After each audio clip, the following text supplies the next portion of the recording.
नमस्कार सांग मैंने आपण मानु समस्त को मो स्टोरी चैनल स्वागत। चलतु कहानी शुणा प्रेम बंधन भाग 9 पूर्व भाग गुड़िक आपण मैंने जदि शुणी ना जल्दी जल्दी शुणी नियंतु। भाग 8 रे आपण मैंने शुणिथिले कि चंदू कुमुदार घर फेरी ता माँ ताकू कुमुदार घर को जाइछि कि नाई बोली पचारि से तांकू गाड़ी किए नैथिला बोली पचारि। तापरे चलतु शुणिबा। तोर ए सबुथिरे बेटा पशिबाटा आदौ ठीक नुहे। आमर कौन अच्छी से आमे से असुविधा पशिबा कहीं एटा किंतु चतुरतार परिचय नुहे। माँ आम गाड़ी रे से सबु हेछि। आम ठारू जो पिला गाड़ी मागी करी नैथिला से दुर्घटना करी कुआडे गायब हो जाइछि। तेणु पूरा दोष आम ऊपर को आसी जाइछि। तेणु आमे सेथिरे आपे फसी जाइछे। आउ आमे जदि से सबरे न सहयोग करिबा मोर जेल जीवाटा ही सार हेब। तुमे कौन भावुछ से माने मो गाड़ी बोली केस करिवेनी? हेले बेटा दुर्घटना तो कुमुदार भाई भल हो घर को फेरिलानी। तेबे आउ असुविधा रहिला कोठी? हेले मामा सीए घर को फेरिलेनी बोली तमे केमिति जानिल? ना ना बेटा मु एमिति कथा छଳରେ कहिदेली ना। तू कौन तो मामा को संदेह करुछु? मु जानिछि तू से झियो कथारे पड़ी तो मामा को दोषी सजेई देउछु। ओहो मामा बंद कर तुमर नाटकबाजी। सबुबले ताकू काहेकि टाणी आणुछ मझिकू? काहाकू एमिति सबु कथारे कहिबा बहुत खराब कथा। मु जाने तुमे ताकू पसंद करनी। हेले सबुथिरे ताकू नीचा देखाई खराब करी कहिबाटा मते किंतु आदौ सह्य होउनी। हाँ केमिति सह्य हब? सीए ता प्रेमर जड़ी खुआई तते गुणी करी देइछि ना। ओहो मामा जस्ट स्टॉप इट। मु जाने मामा तुमे ताकू आदौ पसंद कर ना। तेणु भल हब तुमे ए सबुर किछि न कहिबा ही भल। मु रखुची फोन। मु कुमुदा घर को जिबा कथा मामा जानिले केमिति? कुमुदार भाई भल हेई फेरिबा कथा कहिबाटा मते बाध्य करुथुला मामा को संदेह करिया पई। मते काहेकि लागुथुला जे ए सबुथिरे रोहन मामा सह मिसिनी तो। जदि मो मामाकर संपृक्ति थिबो तेबे मु आउ कुमुदा आगरे निजको ठिया करई पारिबि तो? किछि न जानी मते तो एबेठु दोषी दोषी लागिलानी। अरे भाई तू कौन भाबुछु एते? आउ कुआडे जाइथिलु जे एते डेरी हैला? खाली तो पिउसी को छाड़ी आसीबार थिला गाँ रे। हेले एते डेरी आउ फोन काहेकि रिसीव करनथुलु? मते तो तो पई चिंता हेउथुला। अरे रह व्यस्त हो ना मु गोटे सांग घर को जाइथिली। तोर पुणी एठी सांग किए बा भाई? हौ जा फ्रेश हेया मिसिकी चा पीबा। हौ ठीक अछि। हेले लोपा तो पई किछि आनिछि हे ने बाड़ी पिजुली आउ कोली। वाओ कोठु आनिलु भाई? जानिछु मोर ए सब बहुत पसंद बोली कुमुदार भाई सबु वर्ष मो पई पठांती। हेले ए थरक आउ किए देब? मो सांग तो मोठू दूरे जाइछि। एई पागली तू आउ एते मन सुखानी। ए सबु तो सांग घरु ही आसीछि। कौन खुशी तो? कौन ता माने भाई तू कुमुदा घर को जाइथिलु? हाँ जाइथिली। शालक महाशय निमंत्रण करथिले। हेले भाई तू तो कहु नथुनु जीवु बोली। भाबिली आसिले जणेई बोली। अरे वाह मो भाईर गोटे असुविधा हटिगला। आउ बाकी रहिला पिउसी राजी हेबाटा। मु जाने मो भाई सेटा भी ठीक कर दे बहुत जल्दी। आउ कुमुदा केमिति अछि? आउ ता भाई आउ ता बापा माँ भल अछंती तो? हाँ समस्ते भल अछंती। ता सह फोन करी कथा हे जा। आउ हाँ आउ गोटे पैकेट अछि ने मु तो पूरा भूली जाइथिली। अरे भाई माउसी निश्चित किछि हाथ तियारी खाइबा जिनस पठेइथिबे बोधवे। पैकेट खोली देखिला रे अरे वाह पिठा। आह बास्ना तो मो पेट पूरी गलानी। चाल भाई खाइबा मिसिकी। मु मामा को देके आसे। तांकु भी कुमुदा माँ को पिठा बहुत पसंद। ए लोपा माई मते खराब भाबिएन तो मु तांको घर को जाइथिली बोली? अरे खराब काहेकि भाबिबे? पापा मामा तो चाहती कि तू कुमुदा को बाहा हो बोली। तू फ्रेश हे जा खाइबा परे कुमुदा को फोन करिबा। हौ ठीक अछि लोपा मु आसुची रह। फ्रेश हे आसी एकासह मिसी दुई भाई भौणी आउ माई पिठा चा खाइलु। माई आउ लोपा कुमुदा सह कथा हेले। मु तापरे फोन नहीं कुमुदा सह कथा हेली। हेलो हाँ कुह मु फोन नहीं रूम को चली आसिलिनी। जानिछ तुमे गला परे रोहन आसीथिला घर को। भाईर दुर्घटना पाई कोठी तुमे दाई बोली भाई को कहूतुला। आउ कहूतुला भाई को कि तुम ना रे केस करिया पाई। आउ भाई भाई कौन कहिले? ते सत कहबो कुमुदा भाई कौन कहिले? भाई केवल कहिला तार केस फेस किछि करिबार ही नहीं। से तो भल ही आसीगलानी। आउ तुमको से बिना दोषरे कौन पाई दोषी सजेइबे? हो ठीक अछि। हेले से रोहनठू दूर रे रहिबो तुमे। ता सह केबे भी कॉलेज जीवनी तुमे। जानिछ ମୁଁ ତୁମ ଘରକୁ ଯାଇଥିଲି ବୋଲି ମାମାଙ୍କୁ କିଏ ଗୋଟେ ଜଣେଇଛି? ନା ଚନ୍ଦୁ, ମୁଁ ସେ ଧୋକାବାସ ଆଉ କେବେ ବି କୁଆଡ଼େ ଯିବିନି। ଅନ୍ଧ ଥରେ ବାଡ଼ି ହଜାଏ, ମୁଁ କ'ଣ ପାଗଳ ଯେ ତା ସହ ଆଉ ଥରେ ବନ୍ଧୁତା କରିବି? ତୁମେ ତ କୁମ୍ଭୀର ମାଙ୍କଡ଼ ଗପ ଶୁଣିଥିବ ପିଲାଦିନେ। ସେ ଗପର ବିଶ୍ୱାସଘାତକ କୁମ୍ଭୀର ଆଉ ମୁଁ ସେ ସରଳ ନିରୀହ ମାଙ୍କଡ଼। ମୋ ସରଳତାର ସୁଯୋଗ ନେଇ ସିଏ ମୋ ସହ ଏମିତି ସବୁ କଲା। ମୋତେ ତ ଲାଗୁଛି ତୁମ ମାମାଙ୍କୁ ସେଇ ରୋହନ ହିଁ କହିଥିବ, କାରଣ ରୋହନ କୁଆଡ଼େ ତୁମେ ଆସିବା ପରଠୁ ଆମ ଗାଁରେ ହିଁ ଥିଲା, ଆଉ କାହାକୁ ଫୋନ୍ କରି ବ୍ୟସ୍ତ ହେଉଥିଲା ଆମ ଗାଁ ମନ୍ଦିରରେ ବସି। ଏ କଥା ମୋତେ ମାନିଅପା କହୁଥିଲେ। ମୁଁ ବି ଠିକ୍ ସେଇଆ ହିଁ ସନ୍ଦେହ କରୁଥିଲି। ଭାଇଙ୍କ ଯତ୍ନ ନିଅ, ମୋର ଟିକେ କାମ ଅଛି, ମୁଁ ବାହାରୁ ଆସୁଛି। ହଉ ଠିକ୍ ଅଛି, ବେଶୀ ସମୟ ବାହାରେ ରହିବନି ତୁମେ। ମୁଁ କିଛି ନ ଭାବି ଗାଡ଼ି ନେଇ ବାହାରିଲି ରୋହନ ଘରକୁ। ମୋ ଭାଗ୍ୟ ଟାଣ କି ସଂଯୋଗ ମୁଁ ତ ଜାଣିନି, ହେଲେ ରୋହନ କାହା ସହ ଠିଆ ହୋଇ ତାଙ୍କ ଗାଁ ମନ୍ଦିର ପାଖ ବରଗଛ ତଳେ କଥା ହେବାର ଦେଖିଲି ମୁଁ ଯେହେତୁ କାର୍ ଭିତରେ ଥିଲି, ତେଣୁ ସେମାନେ ମୋତେ ଦେଖିପାରିଲେ ନାହିଁ। ମୋର ଆଶ୍ଚର୍ଯ୍ୟର ସୀମା ରହିଲାନି ମୁଁ ଯେତେବେଳେ ମୋ ମାମାଙ୍କଠୁ ଗାଡ଼ି ମାଗିଥିବା ପିଲାକୁ ସେ ରୋହନ ସହ ଦେଖିଲି, ଆଉ ଜାଣିବାକୁ ପାଇଲି ଏମାନେ ସବୁ କାହାର ଇସାରାରେ ଗୋଟେ କାମ କରୁଛନ୍ତି। ସେ ପୁଣି ଜଣେ ଲେଡି ବୋଲି ଜାଣିବା ପରେ ମୋର ମାମାଙ୍କ ଉପରେ ସନ୍ଦେହ ଜୋର ଧରୁଥିଲା। ଏତେ ତଳକୁ ମୋ ମାମା ଖସିଯିବେ ବୋଲି ମୋର ଧାରଣା ନଥିଲା। ମୁଁ ଆଉ ସେଠି ବେଶୀ ସମୟ ଅପେକ୍ଷା ନ କରି ସିଧା ଗାଡ଼ି ନେଇ ଘରକୁ ଆସିଲି, କାରଣ ରାତି ପ୍ରାୟ ଅଧିକ ହୋଇସାରିଥିଲା। ମୋ ମାମା ଯଦି ସତରେ ଏସବୁ କାମରେ ସଂଶ୍ଳିଷ୍ଟ ଥିବେ, ତେବେ ମୁଁ ଆଉ ନିଜକୁ କେବେ କୁମୁଦା ସାମ୍ନାରେ ଠିଆ ହେଇପାରିବି ନାହିଁ। ଏତେ ବଡ଼ ଷଡ଼ଯନ୍ତ୍ର! ହେ ଭଗବାନ! କାହାକୁ ଆମେ ପସନ୍ଦ କରୁନେ, ହେଲେ କ'ଣ ତାର ଏତେ ବଡ଼ କ୍ଷତି କରିବା? ହଉ ଠିକ୍ ଅଛି, ଯୋଉ ପର୍ଯ୍ୟନ୍ତ ମୋ ମାମା ଦୋଷୀ ବୋଲି ମୁଁ ଜାଣିନି, ସେବେ ଯାଏଁ କେମିତି ତାଙ୍କ ଉପରେ ଦୋଷ ଲଦିବି? ସେଇଥିପାଇଁ ନୀରବ ରହି ଭିତରେ ସବୁ କାମ କରିବାକୁ ପଡ଼ିବ।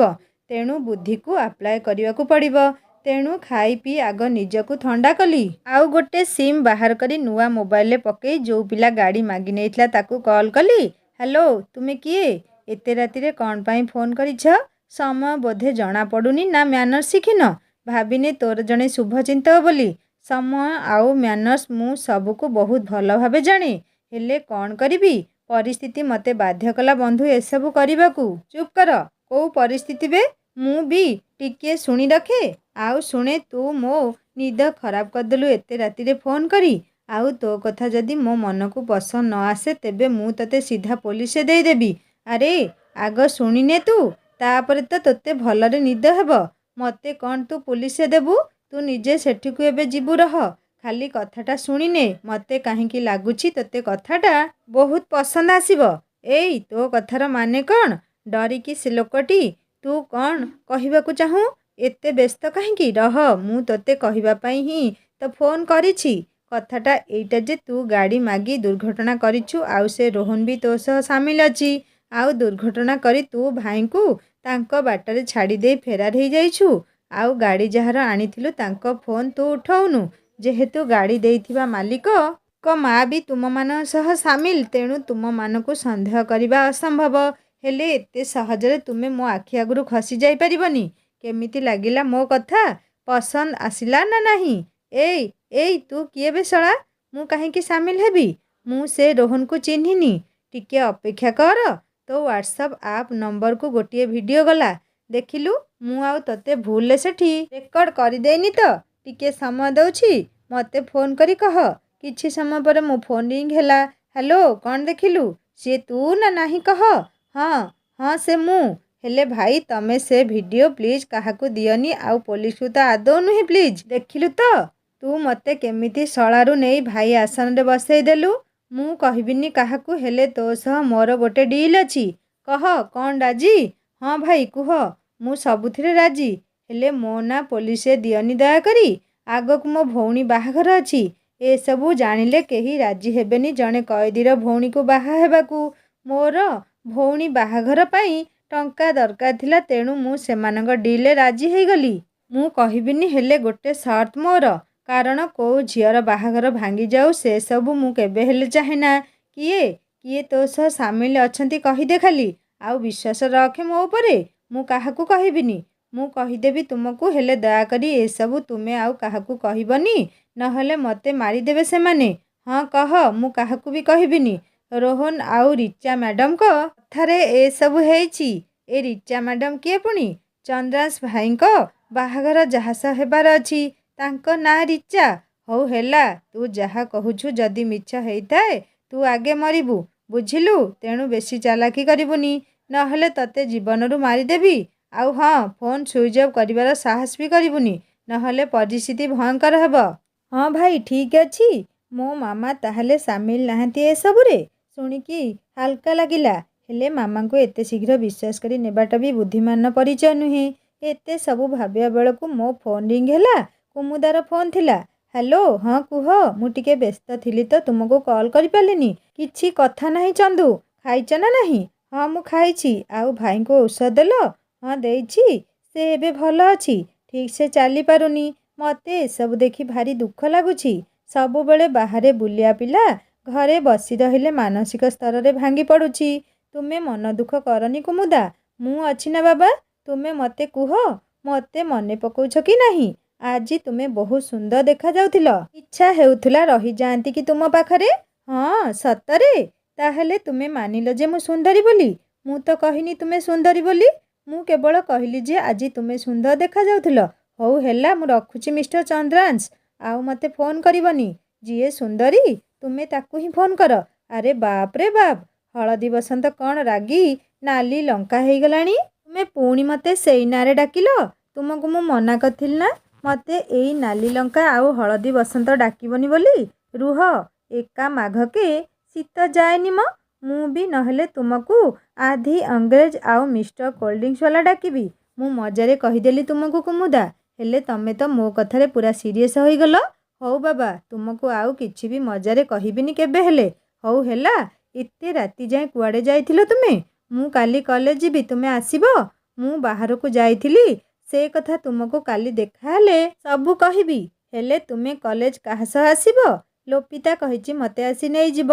ହଉ, ତୁମେ ଯାଇ ବିଶ୍ରାମ ନିଅ ଚନ୍ଦୁ, କାଲି ଆସିଲେ ଦେଖାହେବ। ହଁ, ଭାଇ ତୁମକୁ କଲ୍ କରୁଥିଲା, ଫୋନ୍ ଲାଗୁନଥିଲା। ସିଏ ଏବେ ଯାଏଁ ଶୋଇନି, ତେଣୁ କଲ୍ କରିଦିଅ ତାକୁ। ହଁ, ମୁଁ ଭାଇଙ୍କ ସହ କଥା ହେଇଯିବି। ତୁମେ ଯାଅ ଶୋଇପଡ଼। ହଁ, ମୁଁ ଫୋନ୍ ରଖୁଛି, ତୁମେ ଯାଇ ବିଶ୍ରାମ ନିଅ। କୁମୁଦା ଫୋନ୍ ରଖିସାରିବା ପରେ ମୁଁ ଭାଇଙ୍କୁ ଫୋନ୍ କଲି। ତାଙ୍କୁ ସେ ଭିଡ଼ିଓ ପଠେଇଲି ଆଉ କହିଲି, ଭାଇ ମୁଁ ମୋ ମାମାଙ୍କୁ ବି ଏଥିରେ ସାମିଲ ଥିବା ନେଇ ସନ୍ଦେହ କରୁଛି। ଯଦି ମୋ ସନ୍ଦେହ ସତ ହେଇଥିବ ତେବେ ଆପଣ ଯାହା ଦଣ୍ଡ ଦେବେ ମୁଁ ରାଜି ସେ ସବୁକୁ ଭୋଗିବା ପାଇଁ। ଭାଇ କହିଲେ, ଚନ୍ଦୁ ଏବେ ଯାଏଁ ତୁମେ ଖାଲି ସନ୍ଦେହ କରୁଛ ସିନା, ହେଲେ ଘଟଣାର ସତ୍ୟତା ନ ଜାଣିବା ପର୍ଯ୍ୟନ୍ତ ଆମେ ତାଙ୍କୁ ଦାୟୀ କରିପାରିବାନି। କିନ୍ତୁ ସେ ରୋହନ ଏମିତି ବୋଲି ମୁଁ ଆଦୌ ଜାଣିନଥିଲି। ଭାଇଙ୍କ ସହ କଥା ହେଇ ଫୋନ୍ ରଖିଲି। ରାତି ସାରା ମୁଁ ଶୋଇପାରୁନଥାଏ। ମୁଁ ଭାବିଲି ରୋହନକୁ ପାନେ ଚଖେଇବାକୁ ପଡ଼ିବ, ତେଣୁ ସେ ଭିଡ଼ିଓ ତାକୁ ଆଉ ଗୋଟେ ନମ୍ବରରୁ ପଠେଇଦେଲି। ହେଲେ ତାର କିଛି ପ୍ରତିକ୍ରିୟା ମିଳିଲାନି ମୋତେ। ମୁଁ ବ୍ୟସ୍ତ ନ ହେଇ ଶୋଇପଡ଼ିଲି। କେତେବେଳେ ମୋତେ ନିଦ ଆସିଗଲା ମୁଁ ନିଜେ ବି ଜାଣିନି। ସକାଳୁ ଲୋପା ଆସି ଡାକିଲା ବୋଲି ମୋ ନିଦ ଭାଙ୍ଗିଲା। ଭାଇ, ଏ ଭାଇ ଉଠେ, ପିଉସୀ ଆସିଲେଣି। କ'ଣ ମାମା ଏତେ ସକାଳୁ ଚାଲି ଆସିଲେ? ହେଲେ ଆଗରୁ କିଛି କହିନଥିଲେ ତ ମୋତେ? କେମିତି ଆସିଲେ ସିଏ? ହଉ ତୁ ଯା, ମୁଁ ଆସୁଛି। ମୁଁ ମାମାଙ୍କୁ ଦେଖା ନ କରି ସିଧା ବାଥରୁମ୍ରେ ପଶିଗଲି। କିଛି ସମୟ ପରେ ଆସି ଦେଖିଲି ମାମାଙ୍କ ହାତରେ ମୋ ଫୋନ୍। ମୋତେ ଦେଖି ମାମାଙ୍କ ମୁହଁରୁ ଝାଳ ଗମ ଗମ ହେଇ ବାହାରି ପଡ଼ୁଥିଲା। ହଡ଼ବଡ଼େଇ ସେ କହିଲେ, ବେଟା ତୋ ବାପାଙ୍କ ଫୋନ୍ ଥିଲା ତ, ମୁଁ ଉଠେଇ ନେଲି। ଇଟ୍ସ ଓକେ ମାମା। ହେଲେ ନ ଜଣେଇ ଚାଲି ଆସିଲ ଯେ? ଆଉ ଜେଜେ ଏବେ କେମିତି ଅଛନ୍ତି? ତାଙ୍କ ପାଖେ ଆଉ କିଏ ଅଛନ୍ତି? ମୋର ଟିକେ କାମ ଥିଲା ଆଉ ଜେଜେଙ୍କ ଔଷଧ ନେବାର ଥିଲା, ତେଣୁ ମୋ ସମ୍ପର୍କୀୟ ଜଣଙ୍କୁ କହିଲି। ସେ ଆସି ଛାଡ଼ି ଦେଇଗଲେ। ଏବେ ତତେ ଦେଖା କରି ପୁଣି ଗାଁକୁ ଚାଲିଯିବି। ଲୋପାକୁ ନେଇ କଲେଜରେ ଛାଡ଼ିବୁ ପରା। ଜଲ୍ଦି ରେଡ଼ି ହେଇ ଆସେ। ହେଲେ ମାମା, ଏତେ ବାଟ ତୁମେ ଆସିଲ କାହିଁକି? ମୋତେ ତ କହିଦେଇଥିଲେ ମୁଁ ନେଇ ଔଷଧ ପହଞ୍ଚେଇ ଦେଇଥାନ୍ତି। ଡରିକି ଧୀର ସ୍ୱରରେ ମାମା କହିଲେ, ମୁଁ ଟିକେ ପର୍ସନାଲ କାମରେ ଚାଲି ଆସିଲି। ତୁ ଆସେ ବେଟା। ହଉ ମାମା, ମୁଁ ଆସୁଛି। ମାମାଙ୍କ ହାତରେ ମୁଁ ଫୋନ୍ ଆଉ ସେଥିରୁ ଭିଡ଼ିଓ ଡିଲିଟ୍ କରିବା ପରେ ମାମାଙ୍କ ଦୁର୍ଘଟଣାରେ ସମ୍ପୃକ୍ତି ଥିବା କଥା ମୁଁ ଜାଣିପାରିଲି। ମୋର ସନ୍ଦେହ ସତ ହେବାଟା କିନ୍ତୁ ମୋତେ ଯନ୍ତ୍ରଣା ଜର୍ଜରିତ କରୁଥିଲା। ମାମା ଏତେ ତଳକୁ ଚାଲିଯିବେ ବୋଲି ମୁଁ ଜାଣିନଥିଲି। ଅଣ୍ଟି ଛୁରୀ ତଣ୍ଟି କାଟେ ପରି ମୋ ମାମା ଯେ ବିଶ୍ୱାସଘାତକ ବୋଲି ଜାଣିବା ପରେ ମୋ ଦୁନିଆଟା ମୋତେ ଅନ୍ଧାର ଦିଶୁଥିଲା। ସେ ଗାଡ଼ି ନେଇଥିବା ପିଲାଟାକୁ ଫୋନ୍ କଲି ଆଉ ସେ ପିଲା କହିଲା ସେଦିନ ସେ ମିଛ କହିଥିଲା। ବାସ୍ତବରେ ମୋ ମାମା ହିଁ ସେମାନଙ୍କ ବସ୍। ମୋ ମାମାର ଇଙ୍ଗିତରେ ସବୁ କିଛି ହେଉଛି। ଏମିତି କରି ସେମାନେ ମୋ ମୁଣ୍ଡରେ ଦୋଷ ଲଦି ଦେଇଥାନ୍ତେ ଆଉ କୁମୁଦା ଏସବୁ ଜାଣି ମୋତେ ଘୃଣା କରିଥାନ୍ତା। ତାର ପରିବାର ଲୋକେ ମୋତେ ସବୁଦିନ ପାଇଁ ଖରାପ ପିଲା ବୋଲି ମାନି ନେଇଥାନ୍ତେ। ମୋ ମାମା ଯେହେତୁ କୁମୁଦାକୁ ପସନ୍ଦ କରୁନାହାନ୍ତି, ତେଣୁ ସେ ସବୁଦିନ ପାଇଁ ମୋତେ ଆଉ ତାକୁ ଅଲଗା କରିବାକୁ ଚାହୁଁଥିଲେ। ରୋହନ କୁମୁଦାକୁ ବିବାହ କରିବାକୁ ଚାହୁଁଛି, ଆଉ ରିଚା ମୋତେ ବିବାହ କରିବାକୁ ଚାହୁଁଛି। ତେଣୁ ସମସ୍ତଙ୍କର ସ୍ୱାର୍ଥ ପୂରଣ ପାଇଁ ମୋତେ ଦୋଷୀ ସଜେଇ ଦେବାକୁ ଚାହୁଁଥିଲେ। ସବୁ କହିସାରି ସେ ପିଲା ଅନୁରୋଧ କଲା ତା ବିଷୟରେ କାହାକୁ ନ କହିବା ପାଇଁ। ମୁଁ ବି ତାକୁ କଥା ଦେଲି ତାହାର କିଛି କ୍ଷତି ହେବନି ବୋଲି। ସବୁ ସତ ଜାଣିସାରିବା ପରେ ମୋ ପାଦ ତଳୁ ମାଟି ଖସିଗଲା ଭଳି ଲାଗୁଥିଲା। ମୁଁ ଏବେ କ'ଣ କରିବି? ହେ ଭଗବାନ, ମୋ ମାମାଙ୍କ ଭୁଲ ପାଇଁ ଆଉ ମୋ ପ୍ରେମ ସମ୍ପର୍କଟା ଭାଙ୍ଗିଯିବନି ତ? ମୋ ଫୋନ୍ ରିଙ୍ଗ ହେବାରୁ ମୁଁ ଭାବନାରୁ ବିରତ ହେଲି। ହ୍ୟାଲୋ, ମୁଁ ଇନ୍ସପେକ୍ଟର ମହାନ୍ତି କହୁଛି। ଆପଣ ଟିକେ ଥାନାକୁ ଆସିପାରିବେ କି? ଆପଣଙ୍କ ସହ କିଛି କଥା ଅଛି। ହଁ, ମୁଁ ଆସୁଛି। ଲୋପାକୁ କଲେଜ ଛାଡ଼ି ଥାନାରେ ଯିବା ବେଳକୁ ମୁଁ ଦେଖିଲି ଇନ୍ସପେକ୍ଟର ମହାନ୍ତିଙ୍କ ସହ ରୋହନ ବସି କଥା ହେଉଛି। ମୋତେ ଦେଖି କୁହାଟ ମାରିଲା ସିଏ। ମିଷ୍ଟର ଚନ୍ଦ୍ରାଂଶ, ଆପଣଙ୍କ ସହ କିଛି କଥା ଅଛି। ବସନ୍ତୁ, ମୁଁ କହୁଛି। ରୋହନ ବାବୁ କହୁଛନ୍ତି ସେ ଆପଣଙ୍କୁ କୁଆଡ଼େ ଦେଖିଛନ୍ତି ଗାଡ଼ି ଧକ୍କା କରିବାର। ତାଙ୍କ ପାଖରେ ଯଥେଷ୍ଟ ପ୍ରମାଣ ବି ଅଛି ଆପଣଙ୍କୁ ଦୋଷୀ ଭାବେ ଦଣ୍ଡିତ କରିବା ପାଇଁ। ଠିକ୍ ଅଛି ସାର୍, ତାକୁ କୁହନ୍ତୁ ସିଏ ସେ ସବୁକୁ ଦେଖେଇବ। ସିଏ ଯଦି କହୁଛି ଦୁର୍ଘଟଣା ମୁଁ ହିଁ କରିଛି, ତେବେ ସିଏ ପ୍ରମାଣ ସବୁ ଦେଖାଉ। ମୁଁ ବି ତ ଦେଖେ ସିଏ କ'ଣ ପ୍ରମାଣ ସବୁ ରଖିଛି ମୋତେ ଦୋଷୀ ସାବ୍ୟସ୍ତ କରିବା ପାଇଁ। ହଁ ରୁହ, ବ୍ୟସ୍ତ କାହିଁକି ହେଉଛ ଚନ୍ଦୁ ଭାଇ? ଫୋନ୍ଟିକୁ ପକେଟରୁ କାଢ଼ି ଭିଡ଼ିଓ ଦେଖେଇଲା ସିଏ। ଇଏ କ'ଣ? ମୁଁ ରେକର୍ଡ଼ କରିଥିବା ଭିଡ଼ିଓକୁ ଏଡ଼ିଟିଂ କରି ତା ଜାଗାରେ ମୋତେ ରଖିଦେଇଛି। ବାଃ ବାହାରେ ଟେକ୍ନୋଲୋଜି। ନିର୍ଦ୍ଦୋଷକୁ ଦୋଷୀ ଆଉ ଦୋଷୀକୁ ଚାରି ଦୌଡ଼ି କଟା ଭଳି ଛାଡ଼ି ଦେଉଛୁ। ତୋ ବୁଦ୍ଧିକୁ ତ ମାନିବାକୁ ପଡ଼ିବ ରୋହନ। ମୋତେ ଦୋଷୀ ସଜେଇ କୁମୁଦାଠୁ ଅଲଗା କରିବାକୁ ଚାହୁଁଛୁ ନୁହେଁ କି? ହେଲେ କାଉ ଅତି ଚାଲାଖିରେ ଘୁଅ ଖାଏ ବୋଲି ଜାଣିଛୁ କି ନାହିଁ? ଚୋରି ଧରା ପଡ଼ିଗଲା ବୋଲି ଅଭିନୟ କରୁଛ କି? ନିଜକୁ ନିର୍ଦ୍ଦୋଷ ବୋଲି ପ୍ରମାଣ କରିବାର ବାଟ ହିଁ ବନ୍ଦ ହେଇଗଲା। ସେ ଇଂରେଜୀ ବୁଦ୍ଧି ସବୁ ଏଠି କାମ ଦେବନି। ତେଣୁ ଚାଲାକି ସବୁ ବନ୍ଦ କର। ତୁମେ ଭାଇଙ୍କୁ ପସନ୍ଦ କରନି, ସେଇଥିପାଇଁ ଏସବୁ କରିଛ। କାରଣ ସେ ହିଁ ତୁମ ଭଲ ପାଇବା ବିଷୟରେ ଘରେ କହିଥିଲେ। ତେଣୁ ତୁମେ ରାଗ ରଖି ଏସବୁ କରିଛ। ତୁ ବେଶୀ ନ ଗପି ଚୁପ୍ ରହ। ଆଉ କିଛି ସମୟ ଅପେକ୍ଷା କରେ। ଭିତରକୁ ଯାଇ ଚକି ପେଶିବା ପାଇଁ, କାରଣ ମୋ ଦିବ୍ୟ ଦୃଷ୍ଟି କହୁଛି ତୁ ଲମ୍ବା ସମୟ ମାମୁଁ ଘରେ ଯାଇ ଖରା ଛୁଟି କଟେଇବୁ। ବେଶୀ ଚାଲାକି କରି ଯୋଉ କିଳାକୁ ହୁଇସିଲ୍ ମାରି ଡାକିଛୁ, ତାରି ବାମ୍ଫ ତୁ ନିଜେ ହିଁ ନେବୁ। ରହ, ଟିକେ ଅପେକ୍ଷା କର। ମୋ ପାଖରେ ଥିବା ଭିଡ଼ିଓକୁ ମାମା ଡିଲିଟ୍ କରିଦେଇଥିଲା। ତେଣୁ ଭାଇଙ୍କୁ ଫୋନ୍ କରି କହିଲି ସେ ଭିଡ଼ିଓ ପଠେଇବା ପାଇଁ। ଭାଇ ଭିଡ଼ିଓ ପଠେଇଲେ। ଏ ଭିଡ଼ିଓ ଥରେ ଦେଖନ୍ତୁ mister Mohanty. It's strange. Oh my God, ଏସବୁ କେମିତି ସମ୍ଭବ? ଏକା ଭିଡ଼ିଓ ହେଲେ ତାଙ୍କ ଭିଡ଼ିଓରେ ତୁମେ ଆଉ ତୁମ ଭିଡ଼ିଓରେ ସିଏ। ମୁଁ କାହାକୁ ବିଶ୍ୱାସ କରିବି? ଆଜ୍ଞା, ମୋତେ ବିଶ୍ୱାସ କରନ୍ତୁ, କାରଣ ଭିଡ଼ିଓଟା ମୁଁ ଆଗେ ଦେଖେଇଛି। ଓଃ ସତରେ? ଏଇଟା କ'ଣ କଣ୍ଟ୍ରୋଲ ଦୋକାନ ନା କ'ଣ? ଯିଏ ଆଗ ଆସିବ ସିଏ ଆଗ ଡାଲି ଚାଉଳ ଆଉ କିରୋସିନ ନେବ। ତୁ ଆଗ ଆସିଲୁ ଆଉ ଭିଡ଼ିଓଟା ଦେଖେଇଦେଲୁ। ତେଣୁ ମୁଁ ଦୋଷୀ ନୁହେଁ କି? ରୋହନ ବାବୁ ଭୁଲ କଥା କହିଲେ କେମିତି ହେବ? କୋଉ ଭିଡ଼ିଓ ସତ ସେ ସବୁକୁ ଇନଭେଷ୍ଟିଗେଟ୍ କରିବା ପାଇଁ ପଡ଼ିବ। ଆ ପାଇଁ ମୋତେ ସମୟ ଦରକାର। ମୁଁ ଆଖି ବୁଜି ରାୟ ଦେଇପାରିବିନି। ତେଣୁ ପୂରା ଘଟଣାର ତଦନ୍ତ ନ ହେବା ଯାଏ କେହି କୁଆଡ଼େ ସହର ଛାଡ଼ି ଯିବନି। ଠିକ୍ ଅଛି ମିଷ୍ଟର ମହାନ୍ତି, ମୁଁ ଆସୁଛି। ଯେବେ ଡାକିବେ ଆପଣ, ମୁଁ ଆସି ହାଜିର ହେବି। ସେଠୁ ଆସି ସିଧା ଲୋପାର କଲେଜ ଗଲି। ଆଉ କୁମୁଦା ରାଗି ପୁରା ନାଲି। ମୋତେ ଦେଖି ମୁହଁ ମୋଡ଼ି ଚାଲି ଯାଉଥିଲା। କୁମୁଦାର ହାତକୁ ଟାଣି ଧରି କହିଲି, ଏଇ ଏତେ ରାଗ? ମୋ କଥା ତ ଆଗ ଶୁଣ। ମୋର ଜରୁରୀ କାମ ଥିଲା, ସେଇଥିପାଇଁ କଲେଜ ଗେଟ୍ ପାଖରେ ଛାଡ଼ି ଲୋପାକୁ ବାହାରିଗଲି। ପ୍ଲିଜ୍ ମୋ ସୁନାଟା ପରା, ରାଗନି। ତୁମ ଶୁଖିଲା ମୁହଁ ଦେଖିଲେ ମୋ ଦେହରୁ ରକ୍ତ ଶୁଖି ଯାଉଛି। କ'ଣ କାନ ଧରି ଉଠ୍ ବସ୍ ହେବି କି? କୁହ, ମୁଁ କ'ଣ କରିବି? ଯାହା କହିବ ମୁଁ କରିବି, ହେଲେ ରାଗନି। ସବୁବେଳେ ଖାଲି ମିଛ ବାହାନା। ମୁଁ ତୁମକୁ ଚାତକ ଚଢ଼େଇ ଭଳି ଚାହିଁ ରହିଲି, ହେଲେ ବାବୁଙ୍କର ମୋ ଠାରୁ ବେଶୀ ଜରୁରୀ କାମ ଆସି ପହଞ୍ଚିଗଲା। କି ଜରୁରୀ କାମ ମୁଁ ଜାଣିପାରେ କି? କୁମୁଦା, ନିଅ ଏ ଭିଡ଼ିଓ ଦେଖ। ସବୁ ଘଟିଥିବା ଘଟଣାବଳୀ କହିଲି। ହେ ଭଗବାନ, ସେ ରୋହନ ଏତେ ବାଜେ ପିଲା। ତୁମକୁ ଫସେଇବ ବୋଲି ପୂରା ଯୋଜନା କରି ଭିଡ଼ିଓ ଏଡ଼ିଟିଂ କରିଦେଇଛି। ତା ଭଳି ଭୟଙ୍କର ପିଲାର କାମ ସବୁ ହିଁ ଏଇଭଳି। ମୁଁ ଦୁଃଖିତ ସେଥିପାଇଁ। ମୁଁ ତୁମ ଉପରେ ମିଛୁଟାରେ ରାଗିଲି। ମୁଁ କ'ଣ ଏସବୁ ଜାଣିଥିଲି? ତୁମେ କାହିଁକି କାନ୍ଦୁଛ? ଛି, ମୋ ସୁନ୍ଦରଟା ଏମିତି କାନ୍ଦିଲେ ଜମା ବି ଭଲ ଦିଶୁନି। ମୋ କାନ୍ଧ ଉପରେ ତା ମୁଣ୍ଡକୁ ରଖି ଧୀରେ କହିଲି, ଏଇ ନୀଳ ରଙ୍ଗଟା ନା ମୋ ପ୍ରିୟାକୁ ବେଶ୍ ଭଲ ମାନେ। ମୋ ଆଖି ହିଁ ତୁମ ଉପରୁ ହଟୁନି ଜମା। ମୁଁ ଲୋପାକୁ ଛାଡ଼ି ତୁମକୁ ନେଇ ଘରେ ଛାଡ଼ିବି ସନ୍ଧ୍ୟାବେଳେ। ଏ କଥା ଭାଇ ମୋତେ ନିଜେ କହିଛନ୍ତି। ବ୍ୟସ୍ତ ହୁଅନି, आमे टिके समय पाइबा निरोला मुहूर्त काटिया पाई। भाईଙ୍କ सह मोर कथा अछि। ए रोहन पाई किछि करिबाकू पड़िबो। दंडिकिरी माछ भଳି बेसी फड़फड़ हेउछि सिए। बहुत हैरान कलाणी मते। मो प्रेमिका सह संपर्क भांगिबार जो प्रयास करुछि सिए मु ताकू सेथिरे सफल हेबा पाई कदापि देबिनी। हौ ठीक कहिछ। से रोहन कथाटा आग बुझिबा दरकार। तार उत्पात दिनकु दिन बढ़ी जाउछि नहेले। हाँ सेया नुहे तो आउ कौन। मो भाउजंक भाई आउ तुम भल सांग बोली पुलिस रे मु से वीडियो आग देखेई नथिली। नहले रेकर्डिंग वीडियो मु सेई रातिरे भी मिस्टर महांती को पठेई पारि थांती। हेले मु सेमिति न करी खाली भाई को पठेई देइथिली। आजी जाई देखे तो से एडिटिंग करी ता जगारे मते रखी देइछि आउ पुलिस को कहूछि मते अरेस्ट करिया पाई। सेइथिपाई से ओरिजिनल वीडियो मु देखेइली। से एते बड़ कलाकार बोली मु कौन जानिथिली। मो पिला दिनर सांग हेले बंधुतार परिभाषा को खराब करथुवा गोटे विषाक्त कीट सीए। मु अनेक कष्ट पाइलिनी ता पाई। मु जनकू प्राण ठारू बळी भल पाउछि जानि सारिया परे भी मते विवाह करबाकू चाहुछि। पागल बिलुआ भली हेउछि सीए। मु मरिजीबि सिना ता आड़ आखिरे भी चाहिबिनी। विवाह बंधन तो अनेक कोसर कथा। ता कथा छाड़। से पिंपुड़ी को मु गोटिए सेकेंड रे पादरे दली फिंगी देबी आम जीवनठू अनेक दूरकू। आजी कौन फूल लगेइन केसरे तुमे। समस्ते मो उपरे हसुछंती गाउली कही। अवश्य सेमानक कहिबारे किछि फरक पड़ुनी मोर। समय हेलानी लगेया पाई। काई एमिति कौन मु सुंदर देखा जाऊ नाही ना कौन कुहना टिके। पाखकू टाणी आनी सेई पाख गोलाप गछरु गोटे नाली गोलाप केसरे लगेई देई एकदम धीर स्वर रे कान रे कहिली किए कहिला तुमे सुंदर नुहे प्रिया।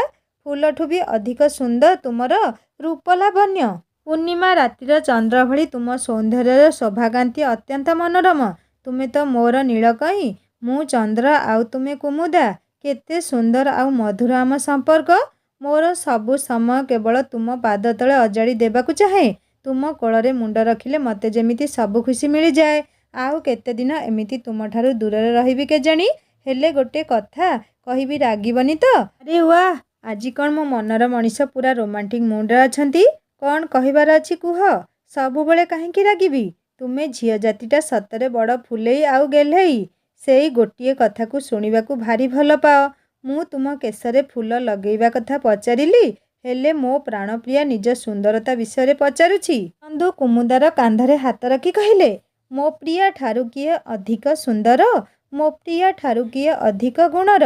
एड़िकी मनोई झियो मन मानिथिले कहे मु एका तुमर सांग माने सतरे एही गीतटी किए गाइथिले मते निश्चय कमेंट करी जणेबे। तापर चलंतु आगो सुनिबा।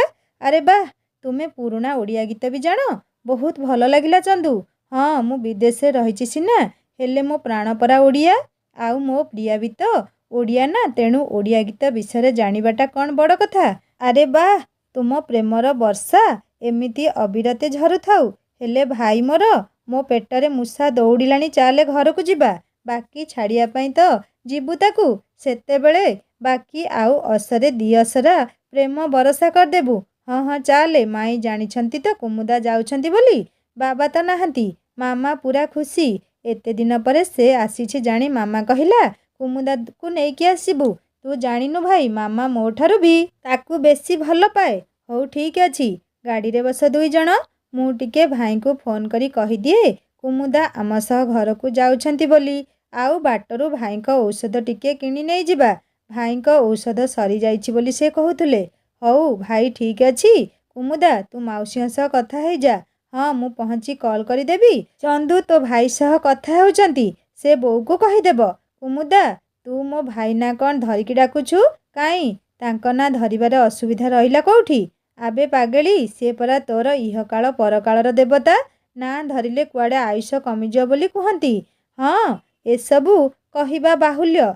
तू तो स्वामी को आंक तांक कही डाकिबू मु चंदू ही डाकिबी। टोपा आउ कुमुदा कथा शुणी मु हसुथुली आउ कुमुदार एमिति हसिबाटा मते भारी भल लागुथुला। तुम मुहरे हस को केबे हेले लिभिया पाई मु देबिनी कुमुदा। मोर सबु खुशी तो तुम खुशी रे। मोर सबु खुशी कुमुदा पाखरे अटकी जाइछि कि अजणा आकर्षण ये केजाणी। मु आपे आपे बांधी हे जाउछि सते जेमिति। हेले ए बांधी हेबाटा मते आदौ कष्ट देउनी। ए बंधन मो मन को पुलकित करुछि। एते सबु भाबु भाबु जाई मामू घरे ଯାହାର ଚାରିପାଖ ଗଛ ଲତା ଆଉ ପାହାଡ଼ରେ ଭର୍ତ୍ତି। ସେଇ ଜାଗା ବିଷୟରେ କୁମୁଦା ମୋତେ ଆଗରୁ କହିଥିଲେ। ସେଠି ଗୋଟେ ଛୋଟ ଝରଣାଟେ ବି ଅଛି। କିଛି ନିରୋଳା ମୁହୂର୍ତ୍ତ କାଟିବା ପାଇଁ ଆମେ ଦୁହେଁ ଚାଲିଗଲୁ। ବସିବା ପାଇଁ ସୁବିଧା ବି ଅଛି। ଏତେ ଶାନ୍ତ ପରିବେଶରେ ମନକୁ ଅନେକ ଶାନ୍ତି ମିଳୁଥିଲା। କେମିତି ଲାଗିଲା ମୋ ମନପସନ୍ଦର ଜାଗା? ମୋତେ ନା ଏମିତି ଜାଗା ବହୁତ ଭଲ ଲାଗେ। ସହରର କୋଳାହଳରୁ ଅନେକ ଦୂରରେ ଆମେ ଅଛେ। ଏଇ କୁହନା, ମୋ ପସନ୍ଦ ତୁମ ପସନ୍ଦ କି ନୁହେଁ? ବହୁତ ଭଲ ଲାଗିଲା ଏ ଜାଗା। ତୁମ ପସନ୍ଦ ସବୁବେଳେ ମୋ ପସନ୍ଦ କୁମୁଦା। ଗୋଟେ କଥା କହିବାର ଅଛି। ମୁଁ ଜାଣିନି ତୁମ ପ୍ରତିକ୍ରିୟା କ'ଣ ହେବ, ହେଲେ ମୁଁ ଆମ ସମ୍ପର୍କରେ କିଛି ବି ଲୁଚାଇବା ପାଇଁ ଚାହେଁନା। ସବୁ ଜାଣିସାରିବା ପରେ ଯାହା ତୁମ ଇଚ୍ଛା। କ'ଣ ପଚାରିବାକୁ ଚାହଁ ପଚାର ଚନ୍ଦୁ। ଏମିତି କି କଥା କହିବାକୁ ଚାହୁଁଛ ତୁମେ? ଭାଇଙ୍କ ଦୁର୍ଘଟଣାରେ? ହଁ ହଁ କୁହ। ଭାଇଙ୍କ ଦୁର୍ଘଟଣାରେ କ'ଣ ହେଲା? ଭାଇଙ୍କ ଦୁର୍ଘଟଣାରେ ମୋ ମାମାଙ୍କର ବି ସମ୍ପୃକ୍ତି ଅଛି। ଆଶ୍ଚର୍ଯ୍ୟ ହେଇ କୁମୁଦା କହିଲା, ହେ ଭଗବାନ, ତୁମ ମାମା ମୋ ଭାଇକୁ ମାରିଦେବାକୁ ଚାହୁଁଥିଲେ? ସେ ଚାହୁଁଛନ୍ତି ନା ତୁମେ ମୋତେ ବାହା ନ ହେଇ ସେ ରିଚା ସହ ବାହା ହେବା ପାଇଁ? ସେଇ କଥା ଭଲରେ କହିଥିଲେ ମୁଁ ତାଙ୍କ ରାସ୍ତାରୁ ହଟି ଯାଇଥାନ୍ତି। ହେଲେ ସେ ଏତେ ବଡ଼ କ୍ଷତି କରିଦେଲେ ମୋ ଭାଇର। ମୋ ଭାଇ ଚାଲି ବି ପାରୁନି। ମୋ ଭାଇ କେବେ ପୁରା ଭଲ ହେବ କେଜାଣି? ଏବେ ଦିଅ ତୁମ ମାମାଙ୍କ ନମ୍ବର। ମୁଁ ତାଙ୍କୁ କହିଦିଏ ସେ ମୋ ପରିବାର ଆଉ କିଛି କ୍ଷତି କରନ୍ତୁନି। ଆପରେ ମୁଁ ତୁମ ଜୀବନରେ କେବେ ହେଲେ ଆସିବିନି। ମୁଁ ଜାଣିଥିଲି ଏସବୁ ଶୁଣିବା ପରେ ତୁମେ ଏମିତି ହିଁ ପ୍ରତିକ୍ରିୟା ଦେବ। ହେଲେ ମୋ ଦୋଷ କ'ଣ କୁମୁଦା? ମୋତେ କାହିଁକି ଏତେ କଷ୍ଟ ଦେଉଛ ତୁମେ? ତୁମ ଦୋଷ ଏଇଟା ଯେ ତୁମେ ତାଙ୍କ ପୁଅ, ଯିଏ ମୋତେ କି ମୋ ପରିବାରକୁ ମାରିବା ପାଇଁ କିଛି ବି କରିପାରିବେ, ଆଉ କେଉଁ ସ୍ତରକୁ ବି ଖସିପାରିବେ। ମୋ ଭାଇର କ୍ଷତି କ'ଣ ମୋର କ୍ଷତି ନୁହେଁ? ଏତେ ସ୍ୱାର୍ଥପର ମୁଁ କେବେ ହେଲେ ହେଇପାରିବିନି। ମୋ ଠାରୁ ପ୍ରତି କଥାରେ ସମ୍ପର୍କ ତୁଟେଇବା କଥା କହି ଆଉ କଷ୍ଟ ଦିଅନି କୁମୁଦା। ମୁଁ ତୁମକୁ କଥା ଦେଉଛି, ମୁଁ ସବୁ ଠିକ୍ କରିଦେବି। ମାମାଙ୍କୁ ଯାଇ ସବୁ ପଚାରିବି, ବାପାଙ୍କୁ ଏସବୁ ବିଷୟରେ ସବୁ କହିବି। ଏବେ ଯାଇ ଭାଇଙ୍କ ସହ କଥା ହେବି। ଭାଇ ଯାହା କହିବେ ସେଇଟା ହିଁ ହେବ। ମୋ ମାମା ଯଦି ଦୋଷୀ ସେ ଦଣ୍ଡ ବି ପାଇବ। ତୁମେ ଆଉ ମୋତେ ଏତେ କିଛି କୁହନି। ମୋର କିଛି ଶୁଣିବାର ନାହିଁ ତୁମଠୁ। ମୋ ଉପରୁ ହାତ ହଟାଅ ଚନ୍ଦୁ। ମୁଁ ଜାଣେ ତୁମେ ବହୁତ ଭଲ, ହେଲେ ତୁମ ମାମାଙ୍କ ଯୋଗୁଁ ମୁଁ ତୁମଠୁ ଦୂରେଇ ଯିବାକୁ ଚାହେଁ। କୁମୁଦାର ହାତକୁ ଟାଣି ଧରି ତା ଆଖିରେ ଆଖି ମିଶେଇ ଚନ୍ଦୁ କହିଲେ, ସତ କୁହ, ତୁମକୁ ମୋ ରାଣ, ତୁମେ ସତରେ କ'ଣ ମୋ ଠାରୁ ଦୂରେଇ ଯିବାକୁ ଚାହଁ? ମୋ ଠାରୁ ଦୂରେଇ ଗଲେ କ'ଣ ତୁମେ ଶାନ୍ତିରେ ଜୀଇ ପାରିବ?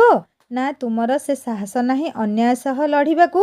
ପ୍ରେମ କରିବା ସହଜ, ହେଲେ ତାକୁ ସଫଳ କରିବା ପଥ କଣ୍ଟକିତ। ସେ ପଥରେ ମୁଁ ଚାଲିବାକୁ ରାଜି, ହେଲେ ମୋ ସାଥୀ ହେଇ ଚାଲିବାର କଥା ଦେଇ ତୁମେ ଓହରିଯିବ ବୋଲି ମୁଁ କ'ଣ ଜାଣିଥିଲି? ମୁଁ କ'ଣ ଜାଣିଥିଲି ମୋ ମାମା ମୋ ଖୁସିର ଗଳା ରୋଧ କରିବ ବୋଲି ନା କ'ଣ? ମୋ ପ୍ରିୟା ଅନ୍ୟର ଭୁଲ ପାଇଁ ମୋତେ ଏତେ ଶାସ୍ତି ଦେବ ବୋଲି? ତୁମକୁ ଶାସ୍ତି କାହିଁକି ଦେବି?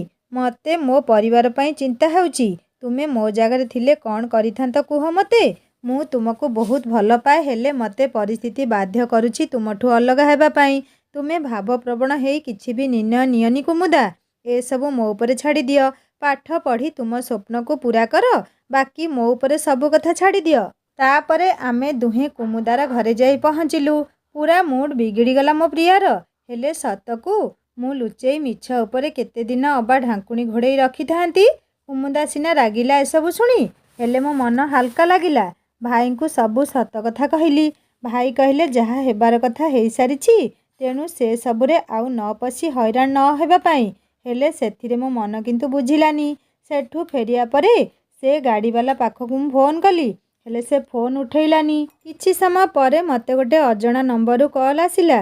ସେ ମୋତେ ରୋହନ ଭିଡ଼ିଓ ଏଡ଼ିଟିଂ କରିବା ବିଷୟରେ ଜାଣିଛି ବୋଲି କହିଲା, ଆଉ ତାକୁ ପ୍ରତି ବଦଳରେ କିଛି ଦରକାର ଅଛି ବୋଲି କହିଲା। ମୁଁ ତା ସର୍ତ୍ତରେ ରାଜି ହେଲି, ଆଉ ମିଷ୍ଟର ମହାନ୍ତିଙ୍କୁ ସେ ପିଲାର ଠିକଣା ଦେଇ ସବୁ କଥା କହିଲି। ହେଲେ ସବୁ ଜଣାପଡ଼ିଯିବା ପରେ ରୋହନର ପତ୍ତା ଆଉ ମିଳୁନଥିଲା। ସେ କୁଆଡ଼େ ଗାୟବ ହେଇଯାଇଥିଲା। ଦୀର୍ଘ 15 ଦିନ ପରେ ମୋ ମାମାଙ୍କ ସମ୍ପର୍କୀୟଙ୍କ ଘରୁ ତାକୁ ପୋଲିସ ଆରେଷ୍ଟ କଲା। ସେ ସବୁ ସତ ମାନିଲା ସିନା, ହେଲେ ସବୁ ଦୋଷ ମୋ ମାମାଙ୍କ ଉପରେ ଲଦିଦେଲା। ତା ପାଖରେ ଥିବା ମାମାଙ୍କ ସହ କଥା ହେଇଥିବା ସବୁ ରେକର୍ଡ଼ିଂକୁ ସେ ପୋଲିସକୁ ଦେଇଦେଲା। ପୋଲିସ ମାମାଙ୍କୁ ସାଙ୍ଗମାନେ, ସତରେ କ'ଣ ଚନ୍ଦୁର ମାମାଙ୍କୁ ପୋଲିସ ଆରେଷ୍ଟ କରିନେବ? ତାହା ଜାଣିବା ଏହି କାହାଣୀର ଭାଗ 10ରେ। କାହାଣୀ କେମିତି ଲାଗୁଛି ମୋତେ ନିଶ୍ଚୟ କମେଣ୍ଟ କରି ଜଣାଇବେ। ଆଉ ଯଦି ଭଲ ଲାଗୁଥାଏ ଲାଇକ୍ ଟିକେ କରିବେ, ସାଙ୍ଗମାନଙ୍କ ସହିତ ସେୟାର କରିବେ। ଆଉ ଯଦି ମୋ ଚ୍ୟାନେଲରେ ନୂଆ ଅଛନ୍ତି ତାହେଲେ ସବସ୍କ୍ରାଇବ୍ କରି ବେଲ୍ ଆଇକନ୍ ଦବାଇଦେବେ। ମୋର ଗୋଟେ ହିନ୍ଦୀ ଷ୍ଟୋରି ଚ୍ୟାନେଲ ଅଛି, ଯାହାର ଲିଙ୍କ୍ ମୁଁ ଏହି ଷ୍ଟୋରିର ଡେସ୍କ୍ରିପସନରେ ଦେଇଦେବି। ଆପଣମାନେ କ୍ଲିକ୍ କଲେ ସୁନ୍ଦର ସୁନ୍ଦର ହିନ୍ଦୀ ଷ୍ଟୋରି ପଢ଼ିପାରିବେ ଓ ଶୁଣିପାରିବେ। ଏବେ ମୋତେ ବିଦାୟ ଦିଅନ୍ତୁ। ଜଲ୍ଦି ଆସିବି। ଏହି କାହାଣୀର ପରଭାଗ ନେଇ ରହୁଛି। ନମସ୍କାର। ଜୟ ଜଗନ୍ନାଥ।